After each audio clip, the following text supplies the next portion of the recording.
Hello my dear student, I welcome you all my YouTube channel MSG Career Point.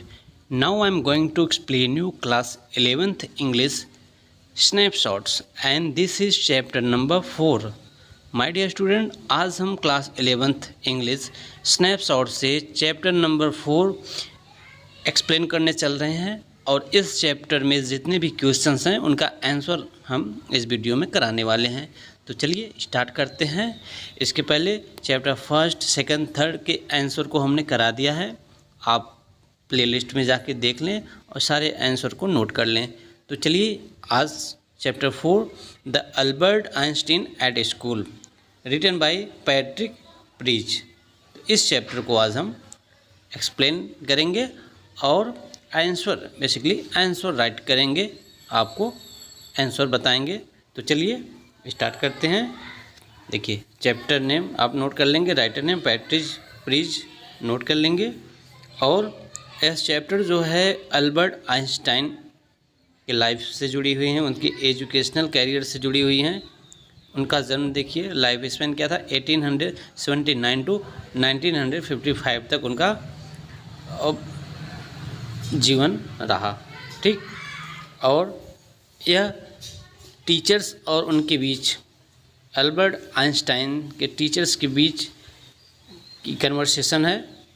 अगर आपने chapter को नहीं पढ़ा है तो आप पढ़ लेंगे, अगर क्लास में आप पढ़ चुके हैं तो यहाँ पर आपको आंसर लिखने में कोई प्रॉब्लम नहीं होगी, सब आपको अच्छे से समझ में आ जाएगा। ठीक, तो चलिए पहले देख लेते हैं इस चैप्टर में कितने क्वेश्चंस हैं। जितने क्वेश्चन होंगे उनका आंसर मैं आपको करा दूंगा, इसमें कोई प्रॉब्लम नहीं है, आपको बहुत अच्छे से आंसर समझ में आ जाएगा। पीडीएफ के माध्यम से आपको आंसर मैं कराने चल रहा हूँ। देखिए चैप्टर में ज़्यादा क्वेश्चन नहीं है माय डियर स्टूडेंट, इसमें चैप्टर ओनली 3 क्वेश्चंस हैं और 3 क्वेश्चंस मैं आपको चल रहा हूँ अब कराने। तो चलिए स्टार्ट करते हैं क्वेश्चंस का आंसर। हम आ चुके हैं आंसर वाली स्लाइड पे। देखिए chapter 4 Albert Einstein at school, school पर Albert Einstein, reading with insight, पढ़ने के बाद अब क्वेश्चन क्या है। First question, what do you understand of Einstein's nature from his conversation with his history teacher, his mathematics teacher and the head teacher. क्या पूछा जा रहा है कि आप अल्बर्ट आइंस्टाइन के नेचर के बारे में क्या जानते हैं, क्या समझते हैं, उनकी बातों से अल्बर्ट आइंस्टाइन का नेचर क्या दिखता है। ठीक, किससे किससे कन्वर्सेशन होता है, हिस्ट्री टीचर से, मैथ टीचर से और हेड टीचर के साथ कन्वर्सेशन से अल्बर्ट आइंस्टाइन के नेचर वो आप कितना जानते हैं, क्या समझते हैं। तो आंसर चलिए नोट कराते हैं। देखिए The exchange of conversation between Einstein and his teacher so that he was an honest student। देखिए टीचर से आइंस्टाइन का कन्वर्सेशन से पता चलता है कि आइंस्टाइन एक बड़े ही ईमानदार स्टूडेंट थे। And he admit shortcomings and he has without thinking twice, वो अपनी कमियों को, शॉर्ट कमिंग्स कमियाँ, अपनी कमियों को तुरंत एक्सेप्ट कर लिया करते थे। Though the history teacher thought that Albert was a disgrace to them because he refuse to learn the fact figure. लेकिन हिस्ट्री के टीचर को लगता था कि अल्बर्ट थोड़ा अजीब है, डिसग्रेस स्टूडेंट है, क्योंकि वो हिस्ट्री के टीचर के अनुसार फैक्ट और फिगर्स जो हिस्ट्री में पढ़ाया गया इससे अल्बर्ट आइंस्टाइन एग्री नहीं थे। अल्बर्ट नेवर डिसरिस्पेक्टेड हिम, लेकिन अल्बर्ट कभी भी हिस्ट्री टीचर का रिस्पेक्ट नहीं किया था, मीन्स डिसरिस्पेक्ट नहीं किया था, मतलब कभी अपमान नहीं किया था। He only spoke his mind in front of the teacher, बस केवल टीचर के सामने अपने मन की बात बता देते थे। And mathematics teachers however thought very highly of him and also said that he could not teach him anymore as he already knew everything। लेकिन मैथ का टीचर उससे बड़ा प्रभावित था और मैथ का टीचर कहा भी था कि मैं इनको पढ़ा नहीं सकता क्योंकि मैं जो पढ़ाता इनको पहले से ही पता होता है। The head teachers wanted Albert to leave schools because it was almost impossible to teach the other students when he was present in the class. देखिए, और हेड टीचर क्या कहते थे कि अल्बर्ट को स्कूल से निकाल देना चाहिए, क्योंकि वो अल्बर्ट आइंस्टाइन को सभी स्टूडेंट के साथ पढ़ा पाना मुश्किल है, क्योंकि सभी स्टूडेंट एक लेवल के हैं और अल्बर्ट आइंस्टाइन बड़े ही उच्च लेवल के थे। उनको वो सारी चीज़ें पहले से आती थी, मतलब आइंस्टाइन को बहुत एक्स्ट्रा पढ़ाने की ज़रूरत थी, सिलेबस वाला उनको पहले से आता था, तो एक साथ पढ़ाने में दिक्कत थी, इसलिए बोल रहे थे इसको निकाल दिया जाए, क्योंकि ये तो पहले से जानते हैं। ठीक, तो ये रहा क्वेश्चंस का आंसर, आप नोट कर लेंगे। आई होप समझ में आ गया होगा आपको। Albert was a bit rebellious but an honest person. देखिए, ये वाली लाइन अच्छी है।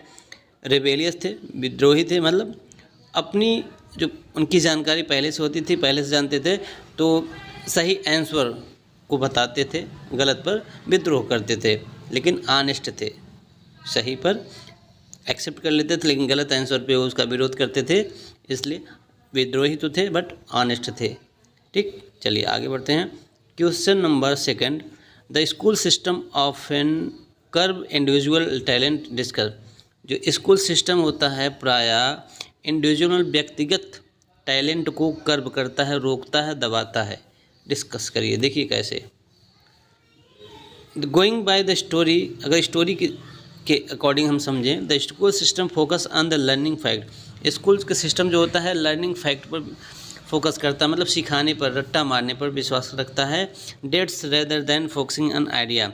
डेट को याद करने पर ज़्यादा फोकस करता है, न कि समझदारी पर, आइडिया पर नहीं बल्कि फैक्ट पर ज़्यादा फोकस करता है। Instead of celebrating the fact that they had such a brilliant student among them, Albert was expelled from the schools bye head teacher. देखिए, यही वजह थी कि अल्बर्ट जो है स्कूल से निकाल दिया जाता है। कौन निकालता है? Head teacher. क्यों? कि अल्बर्ट के साथ भी यही था, उनको रट्टा मरवाया जाता था, जबकि अल्बर्ट के अंदर समझदारी बहुत थी, वो समझ लेते थे चीज़ों को, लेकिन स्कूल का सिस्टम था कि लर्निंग कराना, यही वजह से उनको निकाला गया था। This show how the schools was only interested in imparting bookish knowledge to the children. यह दिखाता है किस तरीके से स्कूल केवल बुकिश नॉलेज में, पुस्तकी नॉलेज देते थे। This form of education exist even now when the talent of childrens are sidelines and only their grades marks are given a consideration. देखिए, इस तरीके के सिस्टम में क्या होता है कि केवल रट्टा मरवाया जाता है, और जो टैलेंटेड स्टूडेंट होते हैं उनका टैलेंट उनके साथ टैली नहीं खाता है। तो टैलेंटेड स्टूडेंट होते हैं उनका टैलेंट जो है वहाँ दब जाता है, क्योंकि वो लेवल उनका जो है उठने नहीं दिया जाता। ठीक, तो the school system is such that brilliant students like Albert are consider incompetent and unfit rebel whose presence make it impossible for the teacher to teach other student. तो इसलिए अल्बर्ट आइंस्टाइन जो कि एक ब्रिलियंट स्टूडेंट थे, अन्य student के साथ उनका कंपटीशन नहीं था। ठीक, वो बड़े ही हाईली विचार वाले थे, इसलिए उनको सभी स्टूडेंट के साथ पढ़ा पाना मुश्किल हो रहा था। ओके, तो चलिए नोट कर लेंगे, आंसर को नोट कर लिए होंगे। आई होप सेकेंड आंसर समझ में भी आया होगा। चलिए लास्ट क्वेश्चंस का आंसर है, how do you distinguish between information gathering and insight formation. देखिए, आप किस तरीके से पहचानेंगे? इंफॉर्मेशन में सूचना को कलेक्ट करना, एंड इनसाइट फॉर्मेशन और आंतरिक निर्माण मीन्स अंदर से स्ट्रांग होना, और ओनली केवल एक जानकारी भर ले लेना। इसमें क्या अंतर है ये बताना है। अंदर की जानकारी का मतलब अंतर मन से एकदम विचारों, जो विचार करके नॉलेज होता है, थिंक आइडियाज़ के द्वारा, टैलेंट के द्वारा जो नॉलेज गेन होता है वो फिक्स होता है, नेचुरल होता है। जो हम लर्निंग करते हैं ज़बरदस्ती, वो ज़्यादा फिक्स नहीं होता है। तो दोनों में अंतर क्या है, इन लर्निंग वाला और आंतरिक वाला?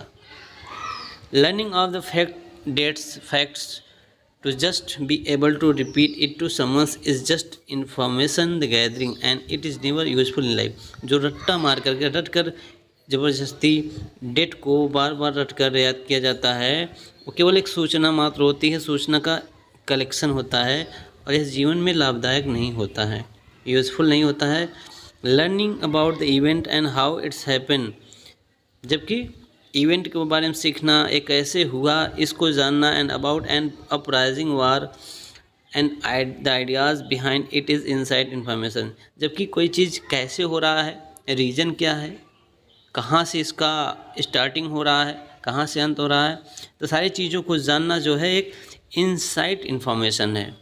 और जबकि केवल डेट जान लेना यह इन्फॉर्मेशन है, ओनली इन्फॉर्मेशन गैदरिंग है। ठीक, आई होप आपको समझ में आ गया होगा। तो चलिए अगले चैप्टर में मिलेंगे, तब तक बाय बाय, टेक केयर। हाँ, अगर आप चैनल पर नए हैं तो चैनल को सब्सक्राइब कर लें और बेल को आइकन को प्रेस कर दें। तो चलिए, गुड बाय।